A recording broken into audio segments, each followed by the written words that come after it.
All right, recording in progress. Helaine, here we go. We have Helaine with us with the Kobe Henro Pet Food Bank, and she's going to talk to us about her origin story, why she started or founded a pet food bank, what they are, and how you can start one yourself.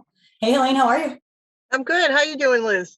Oh, great, doing great. I love the foliage behind you of Boston, giving us a little East Coast feel.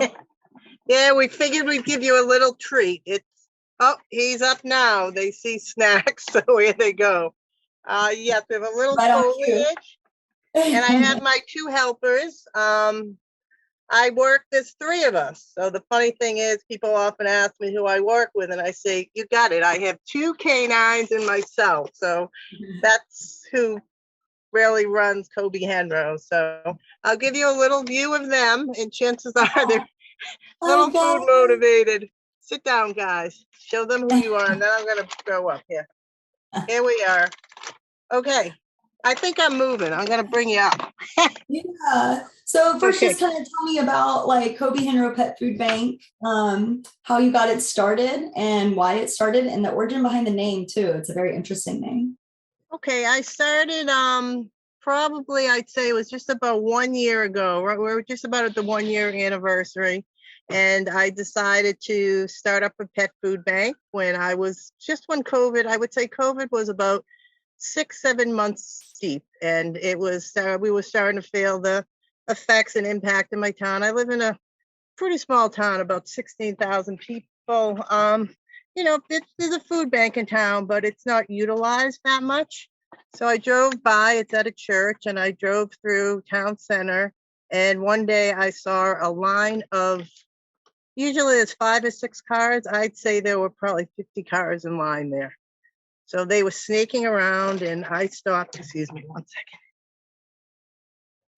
second. I stopped to take a look and see what was going on. And I saw people, a lot of people, all different types of people, cars, smaller cars, bigger carloads, getting food. And it made me pause and say, okay, we're in such a tough time now. What is happening to the pets? People are having a hard enough time trying to feed themselves, their spouses, their kids. What is happening with the pets? And that's how I got the idea that it's not that hard to get the food from point A to point B and get it to the people who need it. So that's how I started. And it's just that we just had a 1 year anniversary, and I can proudly say we have hit 16,000 pounds of food delivered. That's So, amazing. That's yeah, incredible. yeah. Congratulations. That's so great. Yeah, so it's just a matter of me, asking people, going to food manufacturers, sending out emails, making calls, saying, hey, do you have any extra food you could send to me? I'll be responsible, and I will take it and get it to the local food pantries. So that's Awesome. that's how it began. So tell me about the name Kobe Henro. Okay, so I'm a real dog person. I have been since I've been a kid. I think it's probably genetic, came from my mom, and I've had four dogs who have really been a big part of my life. And my first one was Cooley, who I came home from college with Cooley. That was way back. We're talking, mid 1980s, and probably before you were born. And and I had Cooley, and then I had her for about 13 years. And then I got married, had kids, and then we got a family dog, Belle. So Belle really grew up. I have 3 girls. Belle was really the fourth girl, we used to say. She went everywhere with us. So she was a rescue dog. And Cooley and Belle, very, fond memories of them. And that's how I got the first part of Kobe. So it's Kobe. So that's the Kobe portion. And then after Belle passed away, we got Henry. And I'll bring you down here. This is Henry, my Handsome guy Henry. here. So we got him from Buddy Dog, which is an animal shelter in Sudbury, Mass. And Oh, we got him about 7 years ago. Here you go, Rose. And then we got Rosita. That's the other one. So that's how we got the second part of the name, the Henro. So that's that's awesome. Henry and Rose. So, So I cool. I was playing around with an idea, and I said, what can I name it? And, my background is I was a writer, and worked in publicity for a while. I said, come on, I need something catchy. And then I just said, okay, it's funny because I asked my husband, I said, okay, what do you think I named it? And he guessed. He said you took your 4 dogs together and you merged it, and that's how you got Kobe Henro. So there's a real story to it. Yeah. Yeah, that's so great. That's really cool. I'm not gonna lie, at first, I thought your dog, like your 2 dogs' names were Kobe and Henro, and I was like, what cool dog names. I really like. Yeah, it is pretty. Yeah, it makes sense. That's what people would think. But I kind of wanted to have all of them because they've all been, dogs have always been a really big part of my life since I was a kid. I calculated how many years I have not had a dog in my life. And I think it's maybe 5 years in my entire life that I've never had a dog. So as I said, Without a dog, right? Like I think I'm the same. It's weird not having one.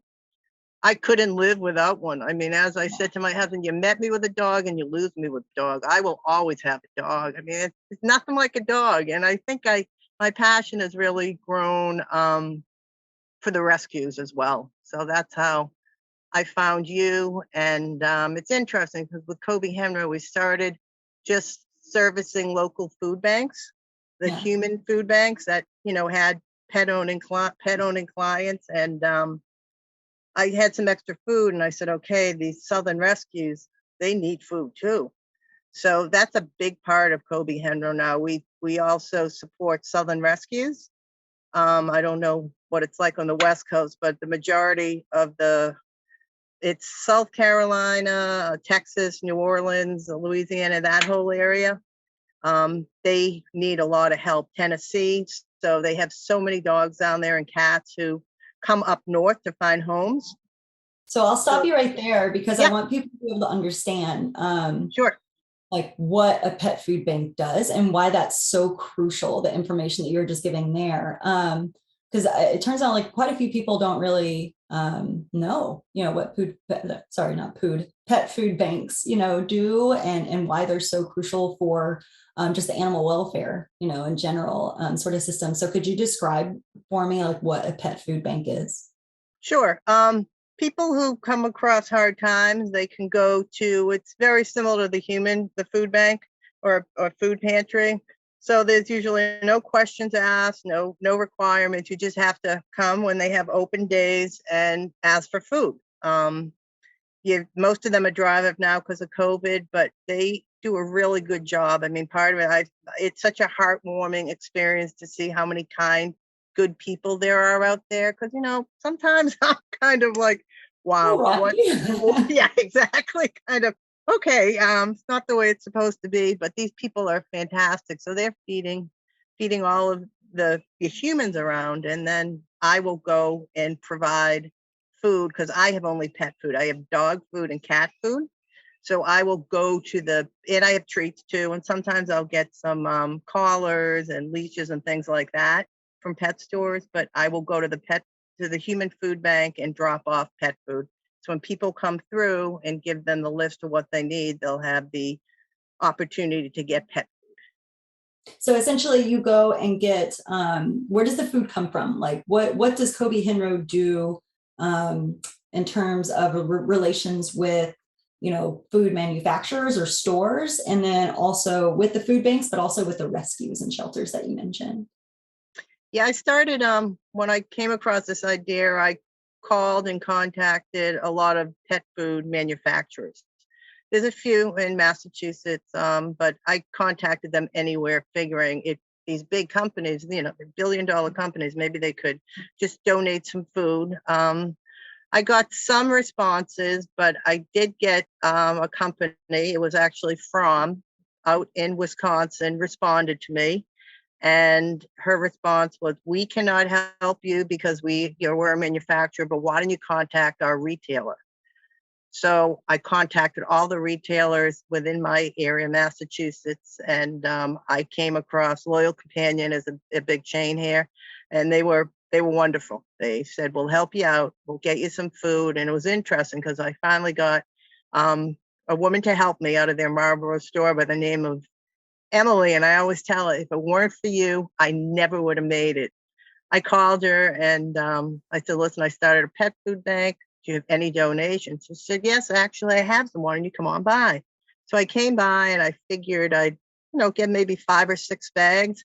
And I pulled in, I think she gave me 30 bags of 30 pounds of food. So I was so excited. I said, okay, this is going to work. I'm on to something. So it kind of, one store led to another store.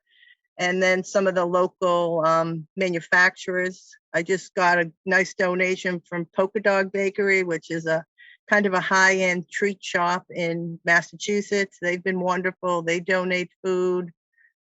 Well Pet gave me food. Made by Nacho gave me food. So people, I think I've bugged them enough nicely that they said, okay, we're going to give you some food. But everybody, they want to help. Animal people want to help one another. And so I get extra food. Some food is near expiration. The stores have to flip, so I flip that pretty quickly. But it's grown and we've expanded. MSPCA has donated a lot of food, which is Massachusetts Society of Prevention of Cruelty to Animals. So they're a large organization, and they also donate food. They give me kitty litter sometimes, which is a hot item, which I didn't realize, but people love that. So yeah, Interesting. I guess so that would make sense. Yeah. That's awesome. That's really incredible. And so let's go back to when you started talking about to the Southern rescues that you were yep. supporting. Kind of talk about how Kobe, now that we understand, like, what Kobe Henro is doing, where you get the food, things like that. Let's start to incorporate how, you mentioning those Southern rescues were such a big deal. Yeah, so I think I don't have a real storage facility now. It's my 2-car garage, which is nice and empty when it's warm, but it's starting to get cooler. So this food was coming in, so I realized I have to kind of flip it pretty quickly. And I just hit 5 or 6 retailers in a row. I must have had 3,000 pounds of food in my garage. So, and the pantries were doing well. People were generous, and they said, okay, we can take 200 pounds. 300 pounds. And then that's when I started to think, okay, maybe one of these rescues that I deal with, I'll drop off. There's a local rescue who does a Meals on Wheels program. So she delivers food to the elderly or the homebound. So I said, can you help me maybe and give it to a rescue? And she said, our rescues would love it. They need anything they can get. So drops them off. So what I often do now is sometimes these rescues will meet halfway. So it's a 1,000-mile journey. So they'll meet halfway. I'm working with one in Charleston now, and they'll be up in Boston this weekend, and they'll drop the puppies off at a Northeast Animal Shelter up in Salem, Mass. They'll unload the pups and the cats, and they'll clean out the van, and then I'll meet them on their way back just outside of Boston, and I'll load up their van with probably 600-700 pounds of food. So they bring it back down. So it's been great because these foster animals and things like that.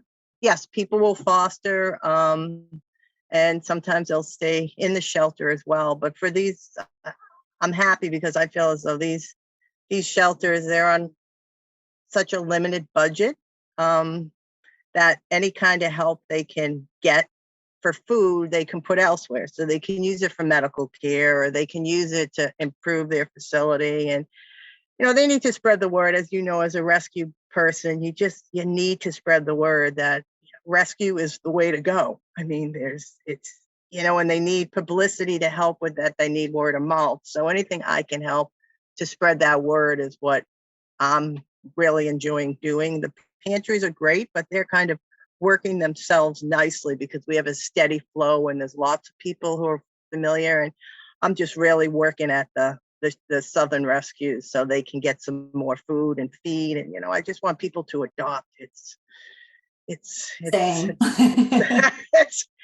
just, people just don't understand. I mean, my background, like I mentioned, I'm a journalist by trade, and I worked for a lifestyle publication in my town for about 10 years. And any story I wrote was often dog related. So it was shelter related. It was, animal rescue related. And, what I learned was that people just have to understand these rescues, they're not broken. There's nothing wrong with them. They're not unhealthy. They just, you got to look a little deeper and see what they need. And there's so many out there. I feel as though it's taking great strides, though. I mean, I follow it closely. It's, the no kill is growing. That's getting better. And it's all about education and teaching people.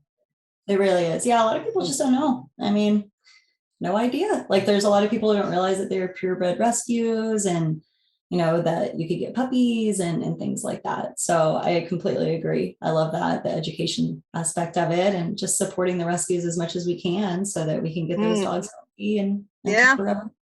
Yeah. My Belle was she was a yellow lab. She was the first purebred I have, and what a love she was. Somebody got her, typical, 6 months old. Oh, she's too much to handle. We don't want her. And what a gem that dog was. It to me, I just don't understand. But there's a lot of things I don't understand with this. So, and Yeah. what you're doing is wonderful. I love when I found you when I was I don't know if you recall, but we chatted. I reached out to you because I was looking for some kind of logo, something I could do with rescue. There's got to be a rescue logo out there. And then your name came up, and what you're doing is, I think, just tremendous. I think you're going to take off, and it's just that logo there, and people know. And my dogs wear this stripe proudly. And I gave my sister a call for her dog for her birthday. So, you got to spread the word. We all Yes. work together. Yes, I agree. I love that. And thank you so much, Helaine. I really appreciate it. Yeah. And I mean, just also saying to you, like what you're doing is incredible with, the food banks, understanding that people fall into hard times, and they just need a little Mm, help and to know that that's there for them for their support. mm, Not only is that there like as an emotional thing, but also it prevents dogs from having to be, unfortunately surrendered to a shelter because they're like, hey, we can't, provide the proper care. So you're keeping dogs in their homes, you're keeping them fed, you're helping people have that stress, off of them. That's an incredible, beautiful thing, but you're also helping rescue. So, I mean, mm. you're like covering so much more than just like No, thanks.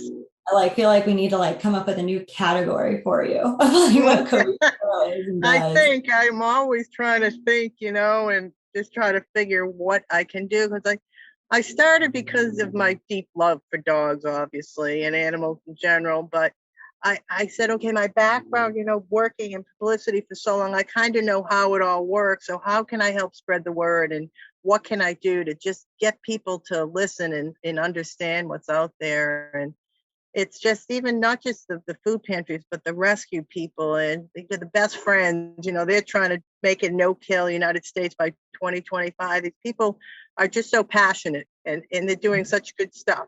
So Yeah, all of us are working together, like you said. I really appreciate yes, we Well, are. Helen, thank you so much for joining me today. This is incredible. I loved our talk and I Yeah. learned so much more about like pet food banks. And what if what my last question for you would be if someone realized that a need was in their area, whether it's for rescues or for a pet food bank, how would you suggest that they get started?